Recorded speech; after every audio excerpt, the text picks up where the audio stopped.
आज मस्साजोग येथे येऊन मनोज जरांगे पाटील यांनी देशमुख कुटुंबियांची भेट घेतली, त्यांच्यासोबत संवाद साधला, गावकऱ्यांसोबत संवाद साधला। आपल्यासोबत संपूर्ण देशमुख कुटुंब या ठिकाणी आहे। आपण बघतोय संतोष देशमुख यांची कन्या वैभवी, आई शारदबाई व पत्नी अश्विनीताई आहेत। नेमकी जरांगे पाटलांनी त्यासोबत काय चर्चा केली तेच आपण जाणून घेणार आहोत। आज जरांगे पाटील मस्साजोग येथे आले होते, तुमच्यासोबत चर्चा केली, नेमकी काय चर्चा झाली? जे दादा आज भेट घेण्यासाठी आलते, जे 25 तारखेचं आंदोलन गावकऱ्यांनी ठरवलेलं आहे, जो 25 तारखेपर्यंत पोलीस प्रशासनाला असेल किंवा CIDला जो अल्टिमेट दिलाय की आमच्या पहिल्या दिवसापासून ज्या मागण्या आहेत त्या अद्यापही पूर्ण झालेल्या नाहीयेत किंवा सह आरोपीची मागणी असेल, अशा इतर खूप गावकऱ्यांच्या मागण्या आहेत आणि आमच्या देशमुख कुटुंबियाच्या पण मागण्या आहेत, पण त्या अद्यापही आज 2 महिने होऊन गेले तरी पण पूर्ण झालेल्या नाहीयेत। त्यासाठी गावकऱ्यांनी जी निर्णय घेतलाय 25 तारखेपर्यंत त्यांना अल्टिमेट दिले, त्यानंतर ते अन्नत्यागाचं आंदोलन करत आहेत आणि त्या आंदोलनामध्ये देशमुख कुटुंबीय सुद्धा सहभागी असेल। आज दुसऱ्यांदा एक मुद्दा जो आहे तो ऐरणीवर आला आहे, म्हणजे ज्या दिवशी तुझे वडील संतोष देशमुख यांची हत्या झाली होती त्या दिवशी त्यांची गाडी जी आहे ते केजकडे वळवण्याऐवजी कळंबकडे वळवण्यात आली होती, त्याबाबत नेमकं काय सांगशील? जी गाडी केजच्या सरकारी दवाखान्यात यायच्या ऐवजी ती कळंबकडे जाते, यामागे म्हणजे मला तर वाटतं काहीतरी त्यांचं वेगळंच कारण असावं आणि त्यांनी गाडी कळंबकडे नेली आणि ज्यावेळेस त्यांना समजलं की मस्साजोगच्या गावकऱ्यांची गाडी त्यांच्या पाठीमागे आहे त्यावेळेस त्यांनी ती गाडी दवाखान्यात आणली, म्हणजे यामागे नेमकंच काहीतरी कारण असेल। या संपूर्ण घटनेची चौकशी झाली पाहिजे असं वाटतं? जे मागणी तर तीच आहे की आता सर्व जी लाईव्ह येतंय टीव्हीवर ते तुमच्याद्वारे ज्या वेगवेगळ्या गोष्टी येतात त्याची पोलिसांनी किंवा CIDने ही जरूर चौकशी केली पाहिजे।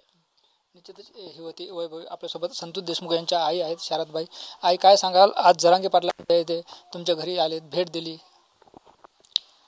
जरांगे पाटील आता बाहेरच बोलले, काय ते समजा माझ्या भेटीसाठी मध्ये आले होते, ते काही मला मध्ये काही बोलले नाहीत, पण एकच माझी मागणी आहे की पटकन सगळ्यांनी पोलीस असतील, CID असतील, कोण असतील, त्यांना लवकर निर्णय घ्यावा, कोण आंधळे असतील त्याला सापडावं, अटक करावं, नाहीतर मग कोण पोलीस त्यावेळेस होते, गाडी घेऊन जाणारे कोण होते, सांगणार कोण होते, कोण खरे बोलतेत कोण खोटे बोलतेत, त्यांना सगळ्यांनाच करा अटक, म्हणजे मग थोडं समजा।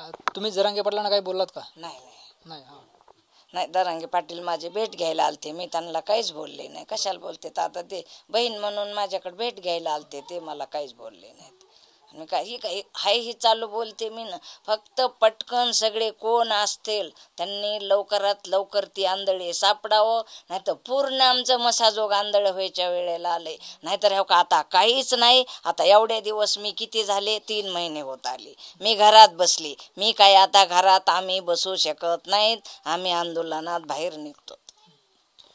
आपण बघतो ह्या होत्या संतोष देशमुख यांच्या आई शारदबाई, त्यांनी आपले संवाद साधलाय। संतोष देशमुख यांच्या पत्नी अश्विनीताई आपल्यासोबत आहेत।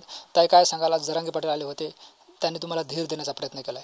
हो, ते म्हणजे सदैव मी तुमच्या सोबत आहे, नक्कीच म्हणजे न्याय लागे, तुमची काळजी घेईन, सगळ्यांची न्याय मिळवून दे। आपण बघतोय ज्या दिवशीपासून हे संपूर्ण प्रकरण घडलंय त्या दिवशीपासून संपूर्ण गाव तुमच्या पाठीशी आहे। आता 25 तारखेला त्यांनी अन्नत्याग आंदोलन करण्याचा इशारा दिलाय। हो, हे काहीच होत नाही त्याच्यामुळं करणार आहोत, त्याच्यात आम्ही पण सहभागी होणार आहोत। जवळपास 71-72 दिवस झाले, काय वाटते? न्याय योग्य दिशेने, तपास योग्य दिशेने सुरू आहे असं वाटतं? तपास तर चालू आहे म्हणतात, पण इतका वेळ का म्हणू लागते? आम्हाला वाटते लवकरात लवकर व्हावं। निश्चित आपण बघतोय हे संपूर्ण संतोष देशमुख यांचं कुटुंबीय होतं, त्यांनी आज जे आहे ते जरांगे पाटील यांची भेट घेतली, त्यानंतर जे आहे ते आपल्याशी संवाद साधलाय आणि लवकरात लवकर आम्हाला न्याय मिळाला पाहिजे अशी अपेक्षा त्यांनी व्यक्त केली आहे। कॅमेरा पर्सन आप्पासाहेब मोरकरसह ज्ञानेश्वर लोंढे, TVN मराठी, मस्साजोग, बीड।